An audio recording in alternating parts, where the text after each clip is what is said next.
measuring behavioral change, which is part 3 of our series about orchestrating sustainable transformations.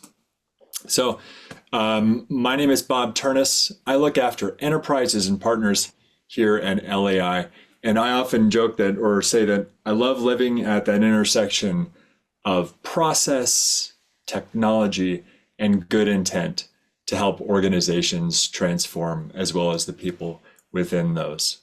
I'm lucky to be joined here today by our CEO and founder, Mike McCalla. And Mike, if you could give us a brief intro. Sure. Thanks, Bob. My name is Mike McCalla, president and founder of Lean Agile Intelligence, otherwise known as LAI in the industry. Been in the transformation/management consulting space for about 17 years. Really enjoy helping organizations adopt new ways of working for the benefit of the people in the system, as well as to be able to compete. Self-proclaimed data nerd. Also really enjoy the product space and the leadership space. Thanks, Mike. So Mike mentioned that we've used the terms LAI and Lean Intelligence. And for some context, we make a tool called Lean Agile Intelligence, or LAI for short. And so while we're going to sprinkle some LAI goodness throughout this presentation, this is, guys and gals, this is hardly a commercial. That said, though, we were finding that we were doing these webinars about process and real change. And I mean, I would say this in context of what Mike's words are, but thought leadership. And at the end of our webinar, one of our participants asked, what is LAI? What is Lean Agile Intelligence? And so we realized that we do these and we kind of forgot to talk about how we monetize. And so our goal here is always to kind of walk that tightrope between talking about actual real change and process and also giving you a little bit of platform specific sprinkles. And so in short, we're a platform. We assess current state and we provide resources for change agents to drive improvement on all types of change. It can be lean, it can be agile, it can be product, just modern ways of working. And so in the context of this webinar, we're going to be talking about aligning growth to business outcomes and gathering signal thereof. We're talking about changing individuals, teams, and then groups at scale. So now that we're done talking about us, let's talk about you and what you're going to learn and the learning objectives for today's session. We'll talk about the role that behaviors play in transformation. We're going to talk about number 2, an approach, not the only, but an approach to changing behaviors, and then the whys and the hows of making behaviors visible. That's our destination for today. If you've hopefully that matches everybody's expectations. So, Mike, I think these are your slides. Yeah. So, as Bob mentioned, this is a 3-part series, with this being the 3rd. The series is called Orchestrating Sustainable Transformation. And I think it's really important for us to level set and create a common understanding on what exactly we mean by orchestrating sustainable transformation. So let's double click on each one of those terms. So orchestrating, what we mean is to be able to strategically create positive change, ensure that the components within the organization system are working together to be able to influence stakeholders, be able to invite people into the change, not inflict. So really orchestrating behind the scenes the change required. Sustainable. We want this to stick. We want this change to stay after these transformation leaders go. We want to create a continuous evolution of ways of working. We want this to become embedded, part of our DNA. And then finally, transformation. When we say transformation, we are not talking about a one-time transactional event. Instead, we're talking about more of an evolution, a continuous improvement evolution of how we work, how we deliver better outcomes, how we better serve our customers, and how we better enable the people within the system. So that's what we're talking about here. Now, this is part 3, measuring behavioral change. Keep in mind, part 1, business outcomes, is your organization questioning the value of agility? And part 2, don't wait for failure, the power of leading indicators. They are available on our YouTube channel, which will be included in the summary sent out email-wise. Finally, folks, our goal here today, I've been part of this transformation space for a long time. The task is daunting.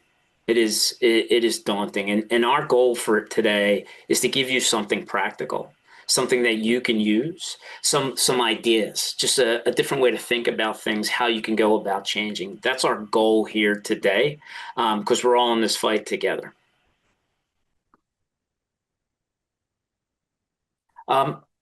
Before we get into measuring the behavioral change piece, real fast, brief recap of part 1. So organization leaders are accountable for the performance of the organization, right?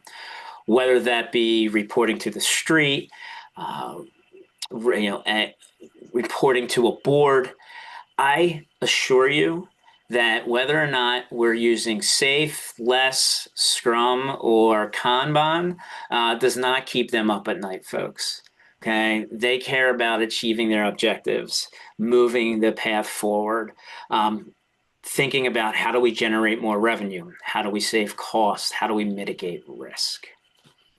So whenever it comes to being able to lead with agile change, it's very important that we tie that to an objective or a strategy, that agile is seen as more of an enabler. I'm sure many of you on here have heard that agile is not the goal. Instead, it's a means to an end. And we really need to keep business objectives front and center. And that should be our narrative of change agents. I'll give you a really good example. I bet your organization is exploring AI, right, and how it can add value to your organization. As we know, we need to be able to identify where AI is going to add the most value from a use case perspective, right? And then prioritize that. We need to be able to fail fast and accrue learnings with this new technology. And we need to be able to respond to change because the technology is constantly changing, as well as our competitors will eventually enter the market with it. All of those things, right, are very agile related. Okay, so the business goal is to adopt AI to help us save costs or generate more revenue. But at the end of the day, Agile is going to help us do it.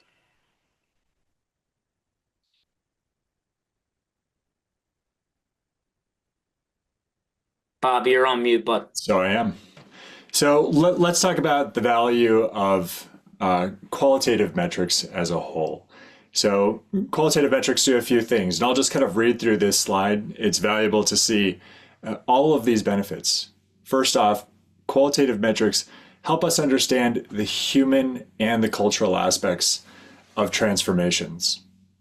These metrics also provide insights on the why of why things might be happening. And then finally, we'll talk a little bit about this, is that qualitative metrics can be used to find the leading indicators for success. And just to dig into this for a second, we are often using or often find ourselves trying to interpret or evaluate lagging indicators for change. And so down here in the red here, quantitative metrics are often used at the very end of a transformation. We're looking at things like cycle time, or if you've ever looked at a burn down chart, you're looking at a lagging indicator, a lagging metric. We are so eager to try to shift our thinking left and look at, as you see my cursor here, leading indicators for change. Now, those leading indicators for change often look at behavior. They often look at things that are qualitative in nature. And so to properly both find and also interpret leading indicators, you need, and it's great. It's funny. I already saw some familiar faces on our session today. These are the folks who both know frameworks, but then they also know how organizations really work on the inside. And so to properly both find, kind of identify, interpret, and then optimize for qualitative or leading indicators, you need a really thorough understanding of both system and process. And so this brings us to, that age-old leadership mandate. And this is a little bit of taxonomy or definition work as well. We'll talk a lot about transformation in this session.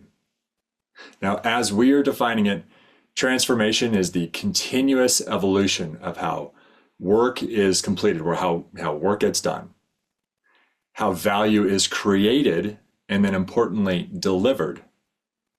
And then finally, how individuals and groups, including teams and groups at scale, improve over time. And we're all here because we know that transformation is hard. Like, right? Why go through the effort? And I feel like I'm somewhat preaching to the choir here, but we all see this stuff, right? We see that markets are tough, and we see that there is pressures. We see pressures from a competitive market. We see customer expectations, which run on ever faster timescales, right? Last year, you might be able to satisfy a customer's request in weeks. Today, it's days. Next year, it'll be mere hours away. Organizations are constantly navigating advancements in technology and also globalization. And this affects everything from supply chains to your customers, which affects your business. And then finally, as a catch-all, rapid market changes of all other types. And there are also a ton of internal drivers for transformation. And this involves any situation where the structure of the organization impedes the flow of value, such as if things are siloed. Or if there's any disconnect between the work being done and the highest value priorities for that company, well, that lack of strategic alignment is a huge need or a huge driver for transformation. So yeah, transformation's hard, and both inside and outside of an organization, I mean, you either disrupt yourself or you get disrupted. So that's the why, but let's dig into the how. Now, a common target for leaders to change or optimize our processes. And so, I mean, there are many Agilists in this call. We see a common target for leaders or processes, frameworks. And here are the frameworks that we all know and mostly love: SAFe, Scrum, Kanban. Some are loved more than others.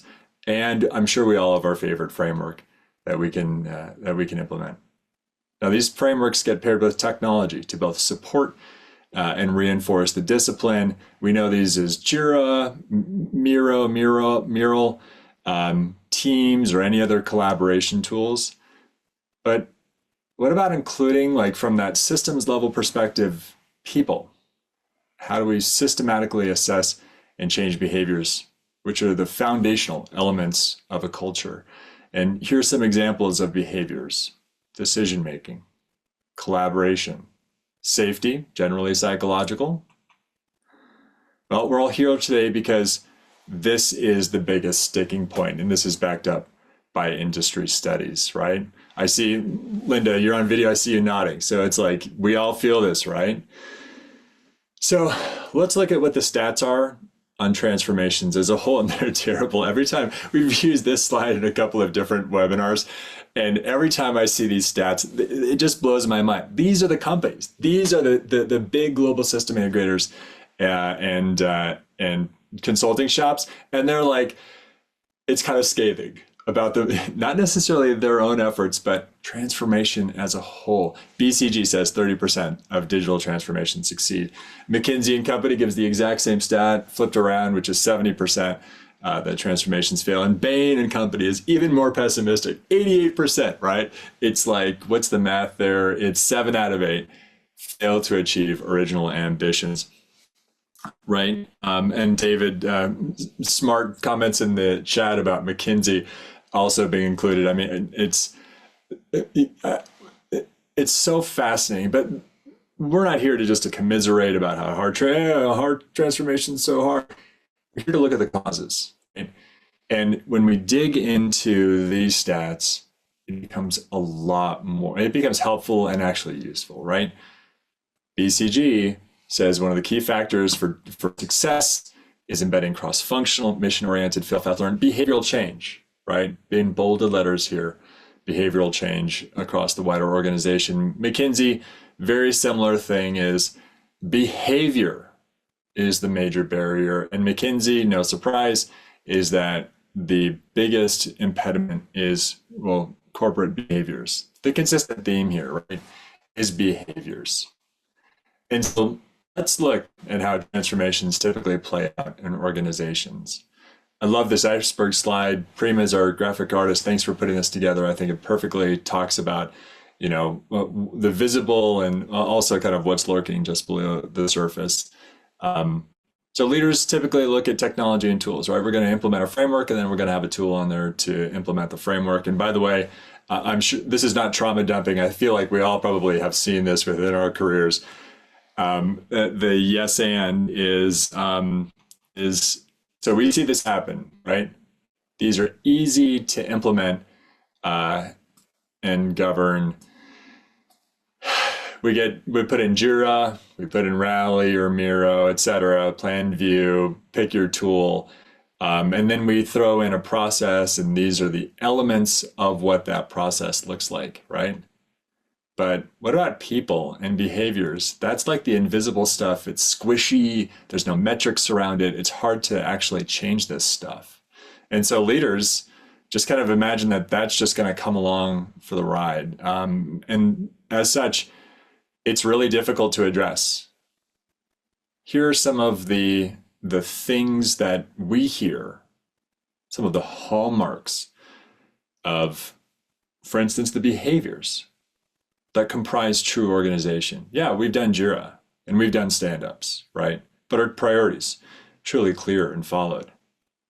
Our decisions made quickly and consistently. And also, one of my favorites, once that decision's made, is it owned by everybody? Is it consistent? Is it accepted, and do we revisit it? Are teams collaborating across silos? It's not just about cross-functional dependencies. It's about actual real collaboration. Like, hey, do you ever go and talk to this person? They sit right over there. And folks, are they responding to change instead of just sticking to a plan, right? That's the stuff that's all underneath the waterline. And that's the stuff, if we were to assign some percentages here, this could be the 30%. That works really well. And the 70%, that's the thing that you're going to run your boat into. So let's throw a poll out to the team, and Mike, I'll stop sharing here. So we are so curious, and we'll let you read through this, but in terms of the behaviors within either your employer organization or your clients or the folks that you support, what do you see in your space? And I love the fact that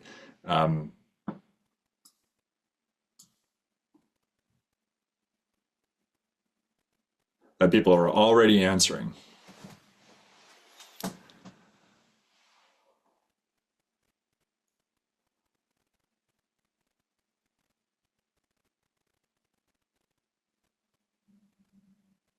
Okay, we'll give this about 20 more seconds.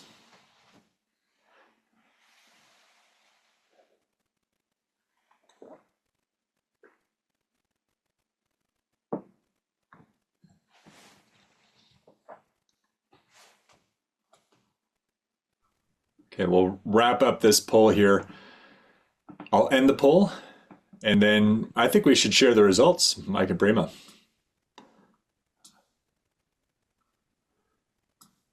Great. And what we see is that Nirvana is illusory. Fully aligned teams, which is to say that behaviors have fully shifted or completely shifted to adopt or support agile ways of working. It is 5%. You blessed 1 in 20 of this group.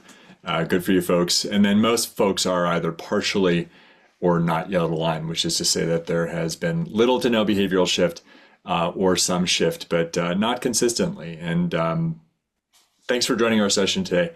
We'd love to help move that needle for you. And with Mike, I'll turn it back over to you. Thanks, Bob. I think it's great to actually see that there are some partial movements. And so there is some moving the needle somewhat. So that's good to see. For those of you that haven't seen it, you're not alone. We see this a lot with our clients. So just real fast to kind of summarize the truths that Bob has gone over. So first, we know transformation is necessary, right? Driving forces externally, internal, old traditional organization structures. Together, they add fuel to the fire and make it very difficult to be able to compete in today's fast-moving business environments. Second, research shows, and I think a lot of experience here, we see a lot of head nodding already, especially with the poll, that transformation failure a lot of times is linked to the lack of behavioral change not happening, right? To achieve the benefits of agility. And implementing frameworks is simply not enough. They don't guarantee that the underlying behaviors of the people in the system will change. We hear a lot about Agile theater going on, and I think that's a good way to put it. And then finally, this is hard. Behavioral change, we can't influence it. It can't be directly changed. We can help influence it, but it's hard. It's intangible. You can't see it. It's invisible, and we can't force it. But yet, this is what's making or breaking transformation. So we want to try to be able to help you move the needle in this space. So the big question, or if you're in the States, a lot of times, and Bob has heard me say, the $1 million question is, how do we orchestrate, going back to that word orchestrate, behavioral change, giving the daunting task? And quite frankly, this isn't something that we dreamed up. This has actually been an ask. Being in the assessment and improvement space, being able to extract insights from team assessments. We work closely with our clients and kind of say, hey, what's next? What can we do to help you? And this has been a theme, I would say, for probably 18 months of just give me something to show people what's going on. I know what's going on. I know we have the Agile theater, but how do I show this? And so this is something that has really been born out of this need. Also, as coaches, as organizations start to cut costs, and whether that's getting rid of other consultants or coaches, how do I make my needs visible? And that's really why we're here today, is hoping to help not only our clients that we've been working with on this, but also bringing this to yourselves. So how do we do this? Some easily guided principles here, high level stuff.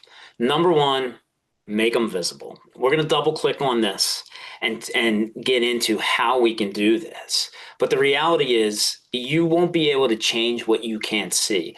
You won't be able to articulate what's going on unless you have evidence of it, right? So if you want to start explaining to leadership, hey, we might be doing these frameworks, we might be doing these practices, but still decisions are second guessed. They're slow. They're not made, right? Where's the evidence? So that's where the visible comes in. Drive upward above the surface, right? The behaviors.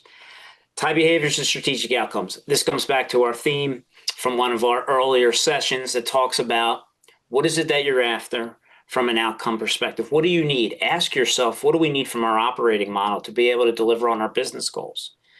It'll be around being fast, delivering value sooner, being able to respond to change. Okay, so tie the behaviors that are needed in the system to what we're achieving as a business. Third, identify and alleviate system barriers.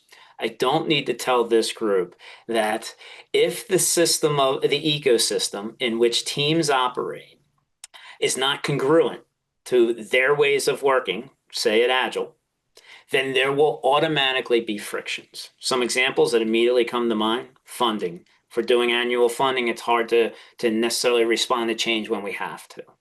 Contracts with vendors, they're not always built to be able to enable change. Okay. Still, to this day, we see structure, database, data modelers, database developers, you know, somewhere over yonder, right, on their own teams, but yet all work is needed. So creating dependencies. So identify them and speak to them. This could be a whole nother, and actually, I think this is going to be part four of as we get into this. Um, but for now, knowing that we need to identify and alleviate system barriers, we're not always going to have control. So hence, that's why we need to orchestrate with leadership. Be intentional about the change. A lot of times, cultural change, it's squishy, as Bob said. We need to continue to tout it. We need to continue to keep it front and center. You have to be intentional about cultural change. It's hard, but we have to keep it front and center. And then finally, behaviorals, human beings, they're complex. How do we manage complexity? Us Agilists know. Empirical process. Okay. Experiment with changes, measure the outcomes, expect and adapt. Right. So we'll handle complexity in the same way. Now, although they're guiding principles, I would say there is a first step here. And that's, again, you can't change what you can't see. So let's make the behaviors visible so we have something to anchor to and talk to as change agents. And what we have going for ourselves is the very nature of behaviors is that they're specific. We know what we're looking for. Okay? We can define it. They're observable. Okay? You know what you're looking for, and if you see it, you'll be able to pinpoint it. They're repeatable. They should be going on, right? Being able this should happen repeatedly. Being able to see it happening repeatedly. So by that very nature, this allows behaviors to be measured qualitatively. And Bob spoke a little bit about this. Qualitative measurements is no more than measuring the degree of quality at which we do something. So when it comes to behaviors, how often do they show up in our organization? How strong and consistent are they? Okay, we can measure that qualitatively. Now, the benefit of doing this, and this is a lot of the drivers that we have seen with working with our clients, was, hey, we've installed this framework. I love that word. This framework for 2 or 3 years. We're not seeing the benefits. We're waiting for the telemetry to tell us that we are receiving it. But what's truly going on the ground floor? And the reality is, folks, and I know we know this, is that the people on the ground floor, the individual contributors, even the middle managers, they know what's going on. They're best to tell us because they're closest to the work. We should be asking them, what's going on? What constraints do you have to deal with every day? It's going to provide us as change agents some evidence driven by data.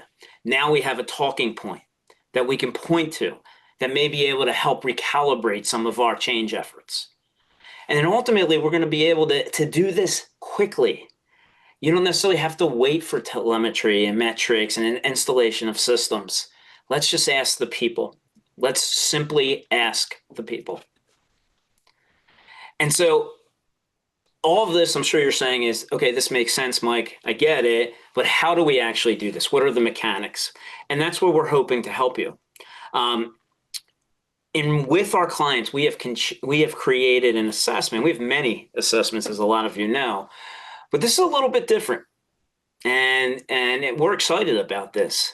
And it's that this is what we're calling behavioral signals.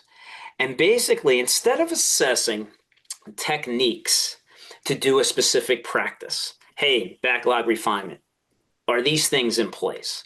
Right? That's a team level assessment, drives organic improvement, great conversation, and there's value in that. This is a little bit different than we're just simply asking, what are you seeing on the ground floor? What are your constraints? Can we make decisions? Are we collaborating? Is there priority alignment? Just tell us, almost to a point of yes or no. in a couple different degrees, and you'll see that. But we're trying to just get signal to then be able to inform improvement plans. So what is it? It's lightweight. You can deploy it immediately. It's evidence-based. Okay? It's going to make the invisible visible, everything we've talked about. And it's really going to give us a sense of, is the system surrounding these teams reinforcing or undermining these behaviors? Why do it? Because you may not be seeing the benefits of Agile. You may be waiting for metrics. Metrics do a great job at telling us what is happening, not necessarily why. You need to be able to complement the quantitative aspect, which is needed, with more of a qualitative aspect, right? Get feedback from people on the ground floor, right? Because organizations are complex. Let's get a comprehensive measurement strategy. And you can do this quickly. You can gather signal to inform action fairly quickly. Who's it for? It's for folks like you, transformation leaders. Right? It's going to give you that data that you need. It's for any business and technology. It gives them clarity. It'll give them clarity on where our problems are. And also, this is also for the people on the ground floor, for the people that live inside the system every day. An opportunity to tell and give feedback on, this is the problems that I'm dealing with every day. When do you do this? There's a couple, start a transformation, during transformation. I'll tell you, you do this anytime. Sure, it would be a best practice if you're launching any type of transformation, whether that be AI, product, et cetera, right? To kind of baseline, right? And then continue to do that, reassess during the transformation. But whether you're in transformation or not, gathering signal from the people doing the work can be done at any time. All right, so we're going to jump a little bit into the platform. This is an experiment for us. We don't typically do this, but instead of going through some screenshots, we're going to actually show you the application, and I'm going to dive into some of the specifics of how this specific assessment works. So let me just move over to here.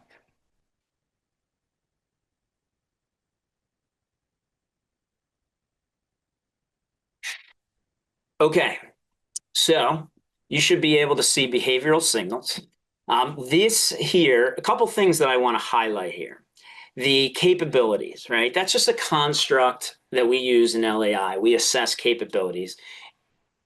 Behaviors are part of, right? They help manifest capabilities, okay? So that's why you see that word. There's 18 questions, capabilities, in this assessment, and they're broken down into process, people, and technology dimensions, right? It's done like that for a reason, because they're your change levers that you can pull. So we'll be able to get aggregate roll-ups at each of these dimension levels, and that'll help inform where we can actually target improvements. So that's why we did that. You see the list there of capabilities. And that was been an ongoing, some research, some feedback from clients over the past 3 to 4 months to build this list.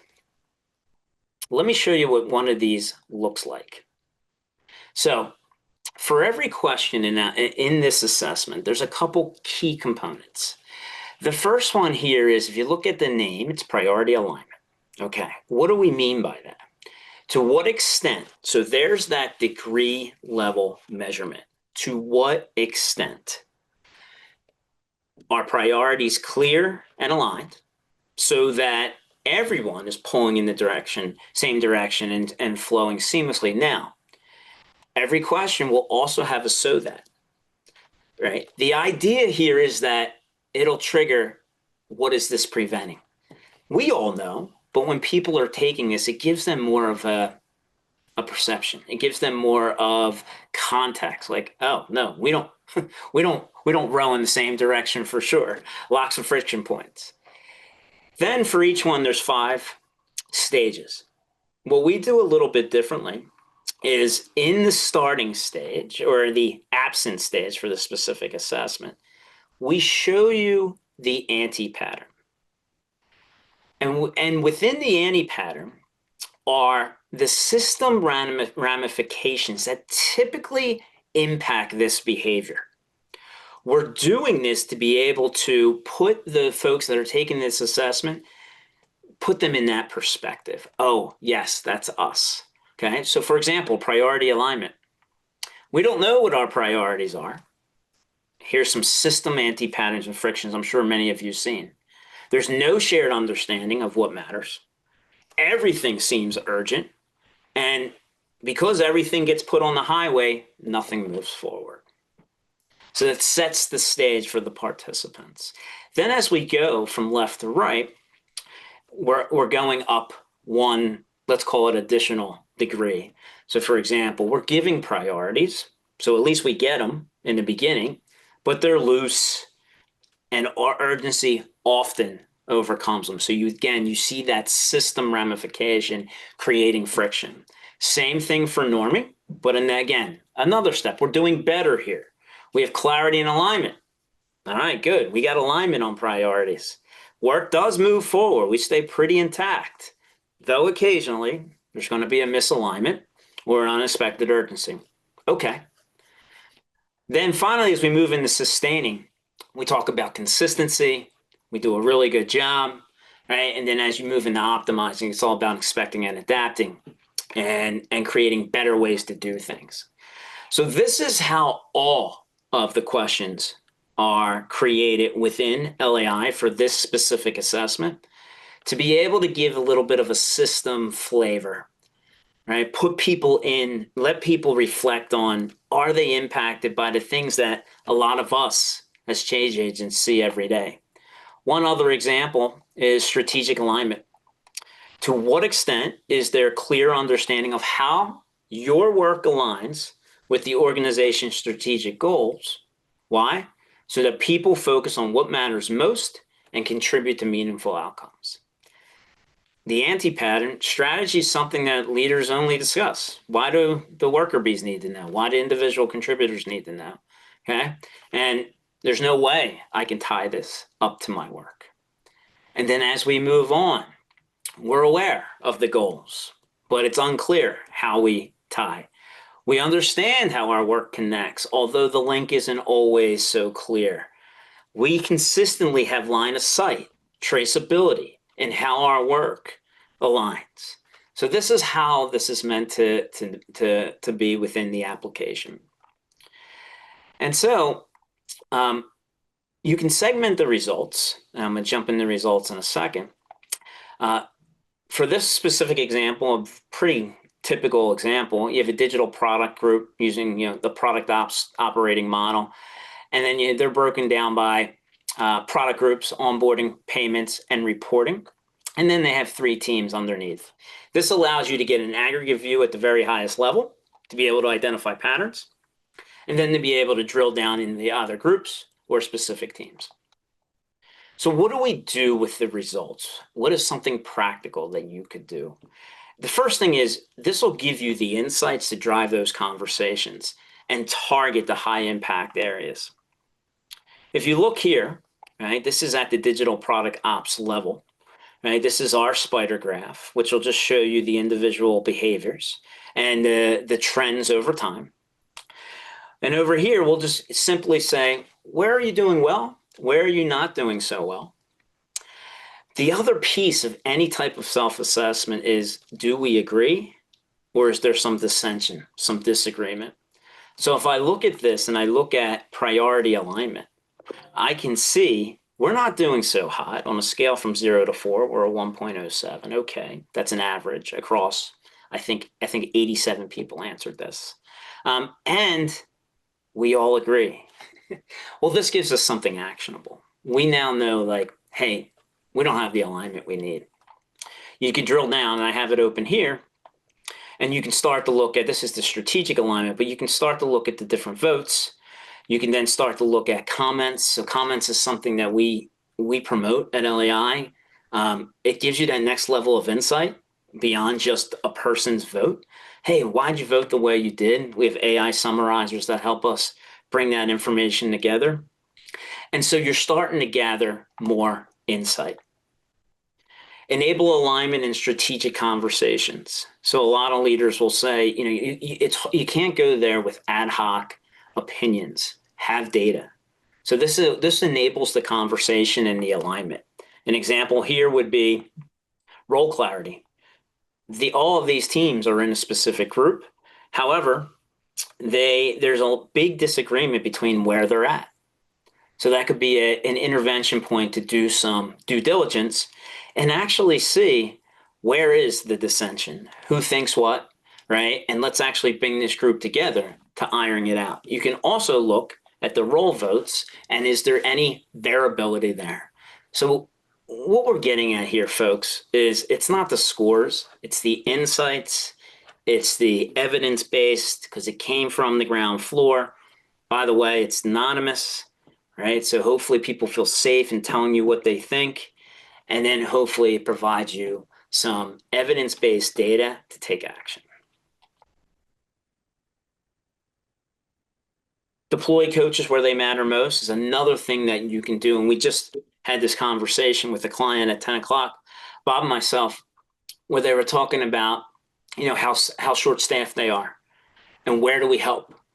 And so by just running the behavioral signals assessment, it helps us identify where should we be engaging, right? Sure, we can tackle the patterns at scale, but are there individual coaching engagements, subject matter expert engagements that can help teams? This is a heat map from our application, a very popular one of our dashboards that'll show you the patterns over time. If you see the first one here is actually just the overall rating. How are they doing overall? What are their thoughts? And so you can see the scores here and be able to then deploy coaches to the pathfinders. Finally, quick wins, tracking change over time. This would enable us to do that. Where do we have some solutions already implemented for other teams that we can implement other places, be able to scale out? What are those quick wins? And using the data again to back that up. And then ultimately being able to see the roll up of everything within the group and being able to really break down and say, how are we doing overall? Where are the discrepancies? How can we go about fixing them? And we have a recommendation, AI engine, shameless plug, that we just implemented. Great job, Prima, that provides these recommendations. So in general, I hope I did a good job explaining this. I'm going to bring back over the deck.